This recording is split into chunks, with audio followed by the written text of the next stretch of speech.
Hey YouTube, how's it going? Torsar here with another sports talk video, and boy oh boy, did things just get juicy with the Antonio Brown situation.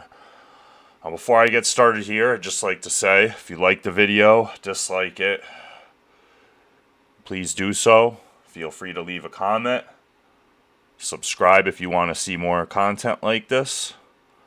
And without further ado, let's get down to it now. As I've said in other videos, I'm not going to be one of those people. This is not going to be one of those channels that make a proclamation and then cling to it, doing mental gymnastics, doubling, tripling, and quadrupling down just to try to not have to back off my statement that I made. Intelligent people, when presented with new information, show the ability to change their minds. Now, I'm not going to call people like Nick Wright and Skip Bayless unintelligent. They're famous for just sticking to their guns no matter what information is presented.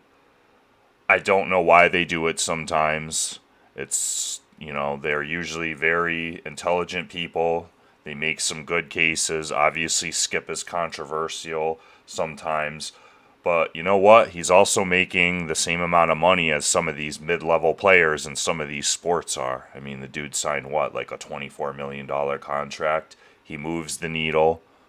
Whether you love him or you hate him, there's a reason why he does it. And there's a reason why I do that on this channel sometimes. I take the unpopular stance. Because what else is there to talk about if everyone just agrees with each other?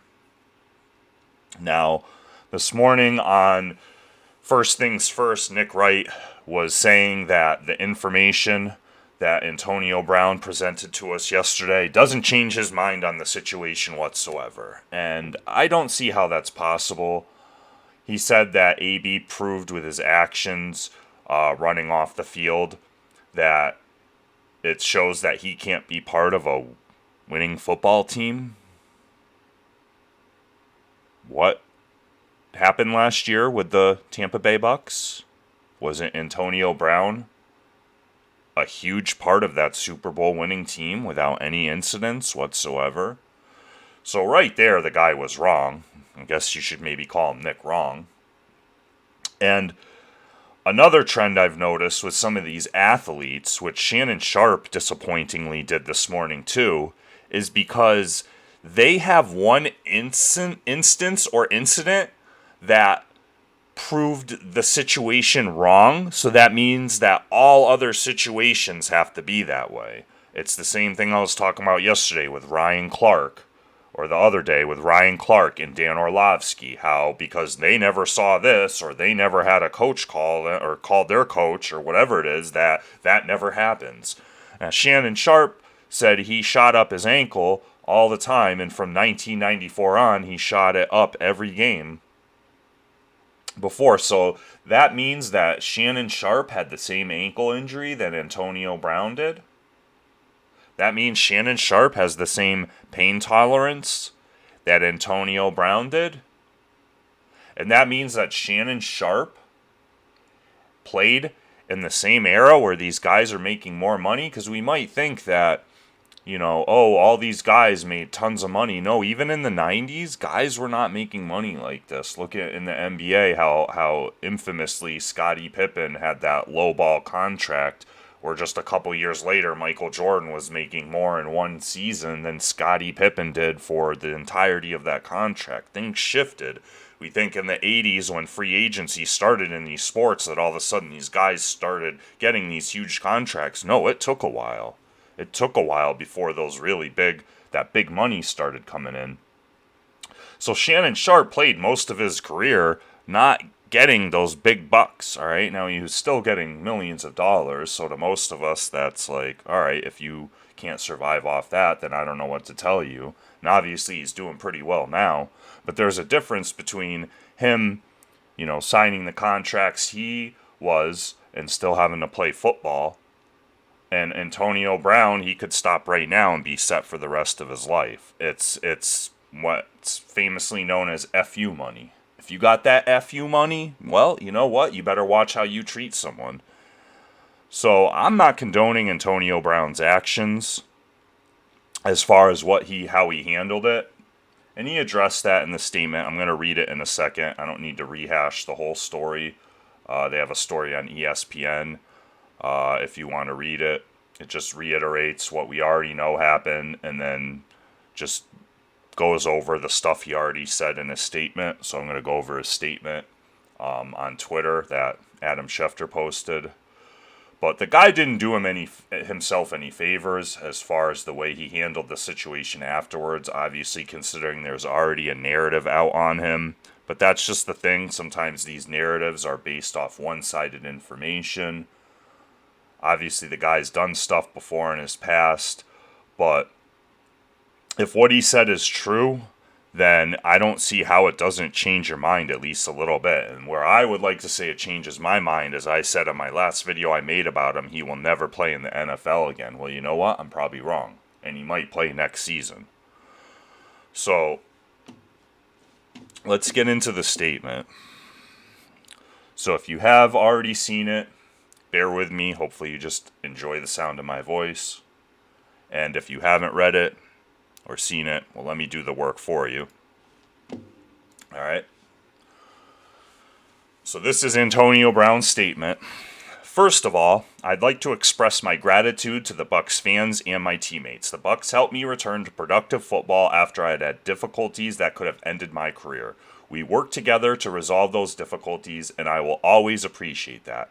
Being part of a Super Bowl champion team, Nick Wright, and then a contender is a dream come true. I make mistakes. I'm working on myself and I have positive influences around me. But one thing I don't do is shy away from playing hard on the field.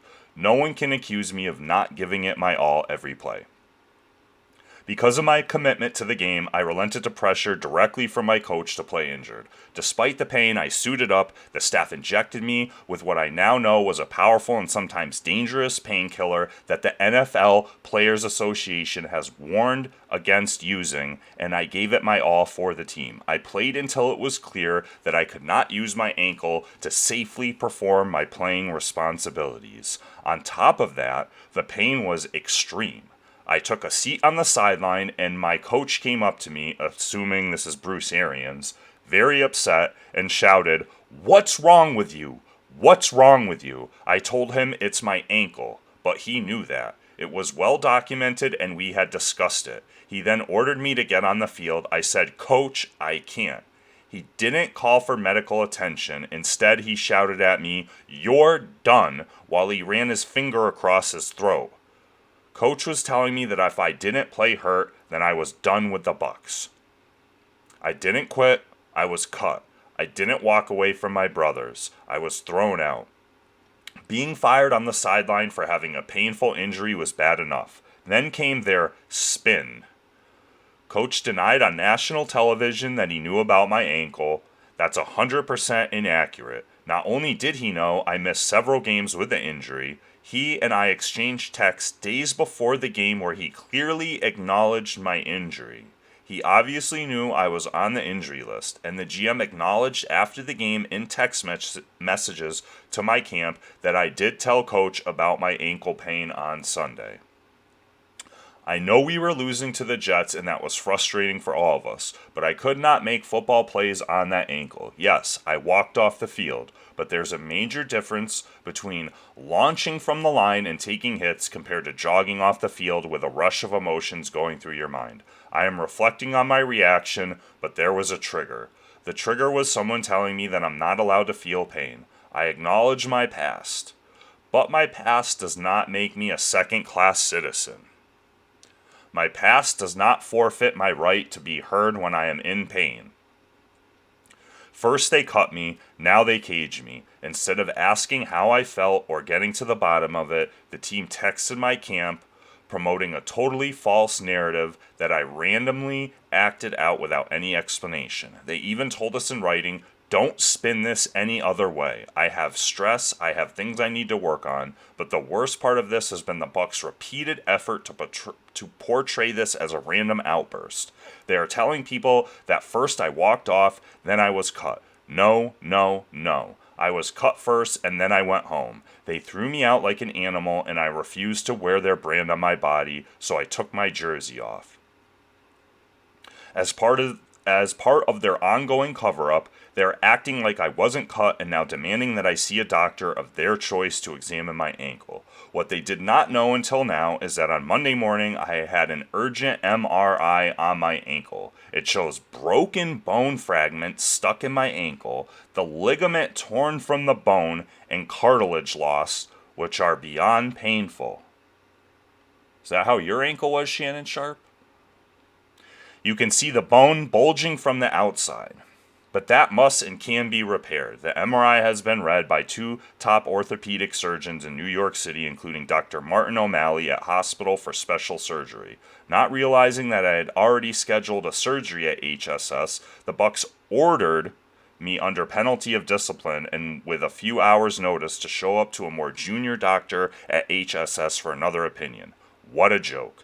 They're playing like I wasn't cut, giving me a surprise attack order to show up to another doctor with no reasonable notice and setting this whole thing up as a basis to cut me because what they did on Sunday was not legitimate. Sorry, GM, I already received a confirming opinion from the top doc at the hospital you ordered me to go to. I love the Bucks fans, I really do. I love my teammates and everyone who showed me grace and believed in me. I gave the Bucks everything I had on the field. What the organization is doing now needs to get cleaned up.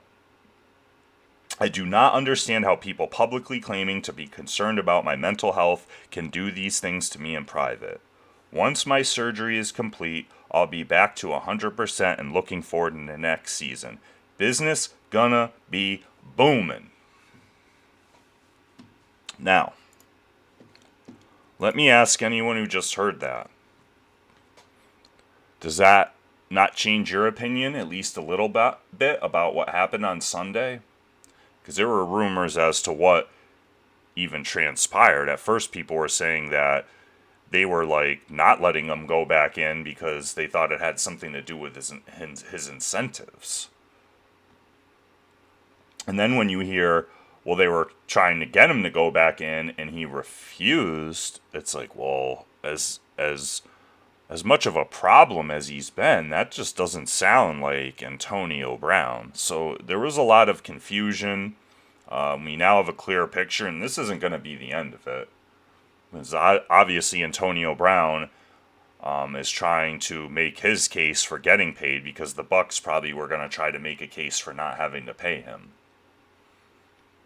So this changes my mind as far as, we got to have some compassion for people. We can't just automatically jump the gun. I think a lot of us out there have been in situations where, your company that you work for, whatever it is, they don't really care about, and I'm not saying everyone works, every company is this just soulless entity that doesn't care about you, but we all know there's a lot of companies out there like that. You're replaceable.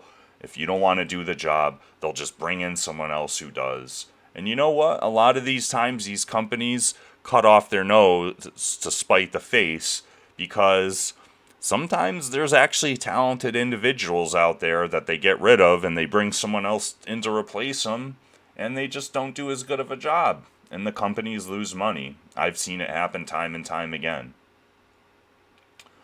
So, as for me, like I said, I'm not going to stick to my guns and say, he's never going to play in the NFL again. He just ruined his chances. It's not a good look. It doesn't excuse the way he left the field. I'm sure if he could go back and do it over again, he would probably just quietly walk off the field in uniform. It would still have been somewhat of a story and a spectacle. You don't think that with all these cameras everywhere now, they weren't going to see Antonio Brown just leaving the field in the middle of the second half? Of course we would have. Of course we would have. They catch everything now. Look at that fight the other day between those two, the two Washington Redskins? Sorry, the Washington football team, or whatever their new nickname is going to be on February 2nd. Let's see how that goes. Anyway, let me know what you guys think. Did this change your mind? Do you feel the same way about AB? Do you still think he's not going to play in the NFL anymore? Did you think he was anyway? Because all the things he's done, while there may be many incidents, it's never been this one egregious thing, like a Ray Rice type incident that should probably allow him to never play again. You know, he obviously has an extreme level of talent, but we'll see how this continues. And until the next video, peace.